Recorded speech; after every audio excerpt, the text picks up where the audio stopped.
Months before Dora Howell was found shot in the chest and buried in a Staten Island home in April, she was a plaintiff before the state's highest court, where she was suing the city for failing to protect her from domestic violence. Hey guys, it's Lady T, and welcome back to the channel. The police is investigating the circumstances behind the death of Howell, who's 43 years old, and have not named any suspect. But her violent end and accounts of abuse paint a portrait of a woman who was repeatedly failed by the city's criminal justice system. Howell's lawsuit, filed first in 2011, describes in a painstaking detail the abuse she suffered at the hands of an ex-boyfriend in 2008. She alleged that the police officer responding to the scene violated the Domestic Violence Intervention Act by not arresting the man against whom Howell had 8 orders of protection, according to court documents. The ex-boyfriend, Andrew Gaston, has not been named as a suspect in Howell's murder, and there is nothing to connect him to the crime. According to the little information that NYPD has provided about this investigation, Gaston was eventually charged with assault and criminal contempt for violating the orders of protection. But the case depicts a woman who continued to suffer from ripple effects of domestic violence and was let down by the people sworn to protect her. It made its way through the legal system and eventually reached the state's Court of Appeals in October of 2022. Months later, Howell was dead, identified in part by the scars she still bears from the abuse, according to her lawyer. Police responding to the tip discovered her remains on April the 3rd under the basement of the house on York Avenue in Staten Island. Howell's body had been buried in a crawl space below the home's basement and was sniffed out by NYPD K9 dogs. It's still unclear exactly when she died. Howell's lawsuit claimed that Gaston began abusing her back in 2008 when she was pregnant with their child and living on the floor below him in a building in Brooklyn. The first time he assaulted her, the lawsuit states that he threw her on the floor and kicked her in the stomach, causing her to bleed and require hospitalization. In response to that incident, Howell filed an order of protection against Gaston. But in October and November of 2008, Howell called the police 9 times, according to the lawsuit, to say that Gaston was violating that order by contacting her and showing up at her door and assaulting her. Each time, the responding officer asked her to show them the documents, providing that she had the order of protection, and said that they will remove Mr. Gaston from the premises. But Gaston was allowed to stay in his apartment, which was so close that it made crossing paths with her easy.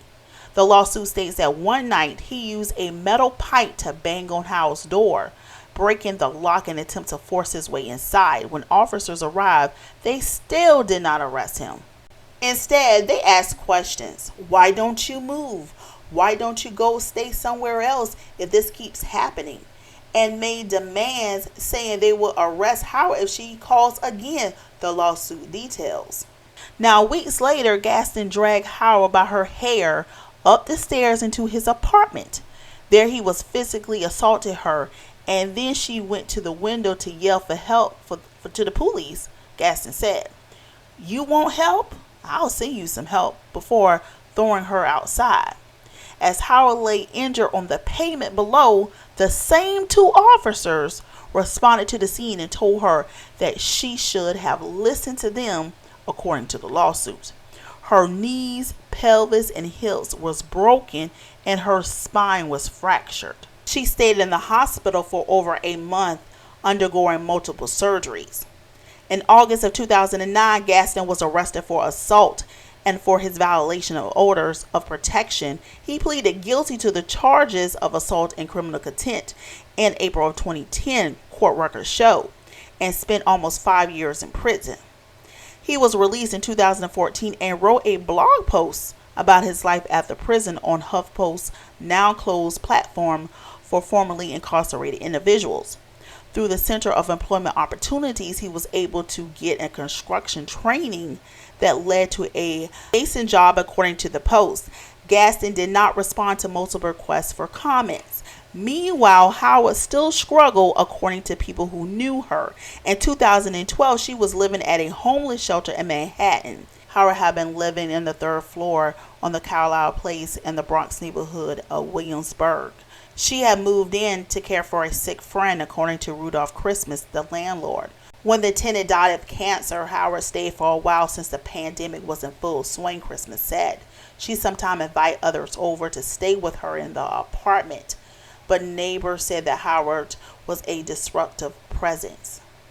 In the fall of 2022, Christmas filed a court order to evict her and the others who were staying in the apartment at the time. By then, Howard's lawsuit against the city was coming to an end in its run in New York Court of Appeals.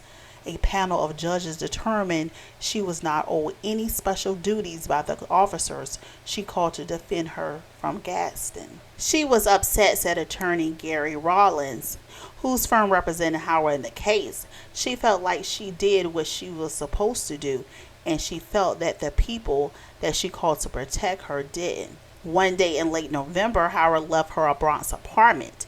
It seems as if she'd come back, but she didn't. I knew it was real suspicious the way she left, because she left all her stuff. She loves to change her clothes and stuff. And she didn't come home, and that was real different. She just disappeared, says the neighbor. They live in a small building where the neighbor will have noticed her coming and going. She had been missing for, I want to say, maybe 2 months. Nobody came and looked for her. Nobody, not no family members, not friends, nobody. I started being concerned about her because it's a woman, and at the end of the day, the neighbor had said.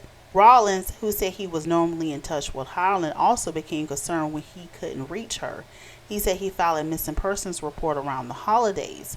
Christmas said that he heard a rumor that Howard had headed to a funeral in New Jersey. It's unclear if she ever arrived or where she had headed next. The next time they heard about her was when her remains was discovered.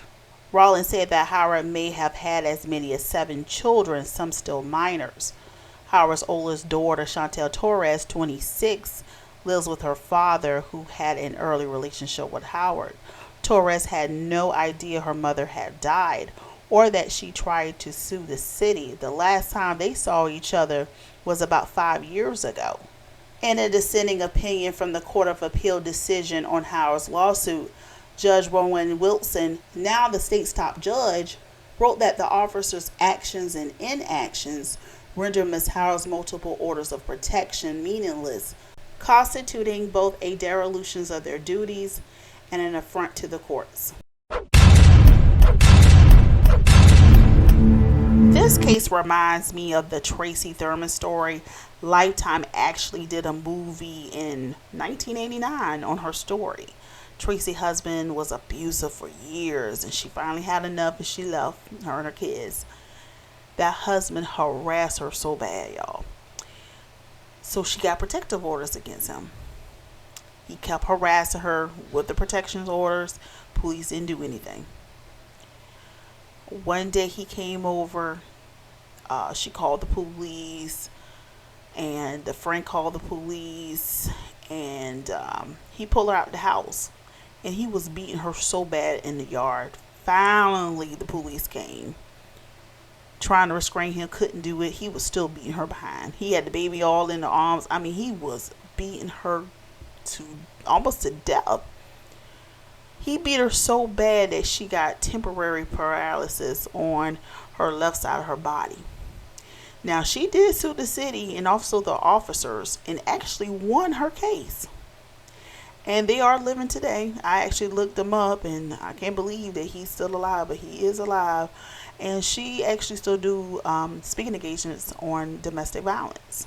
Studies have shown that the majority of domestic abuse and stalking cases end in death of a person being abused or stalked. So the fact that the police didn't seek to help her is a failure on their part. Restraining orders are nothing but a piece of paper and does nothing to help the victims. You know, the police show up after the crime have been committed. I mean, it's a miracle if they show up at the tail end of the crime. They give sexual assault and DV victims the same lip service. They don't care. This story is absolutely wild, but probably happens far most common than it is reported. Every opportunity given to arrest this man, and they failed. Too busy asking questions and wondering why she couldn't move, as opposed to arresting him and getting her some type of assistance, some type of help. The statistics on domestic violence are awful for black women. Sometimes family and church tell women to stay with their abuser. It's not our job as women to save or change a man. If a man hits you, you have to do whatever it takes to save yourself. The police didn't help Dora. I hope whoever did this to her is made to pay for their crime in one way or another. If you are being abused by your partner, know that there is nothing you have done or are doing to cause the abuse. It is solely the choice of the abuser to abuse. It may seem impossible to escape your abuser, change your circumstances, or find the help you need, but it is possible. However, you know your abuser best.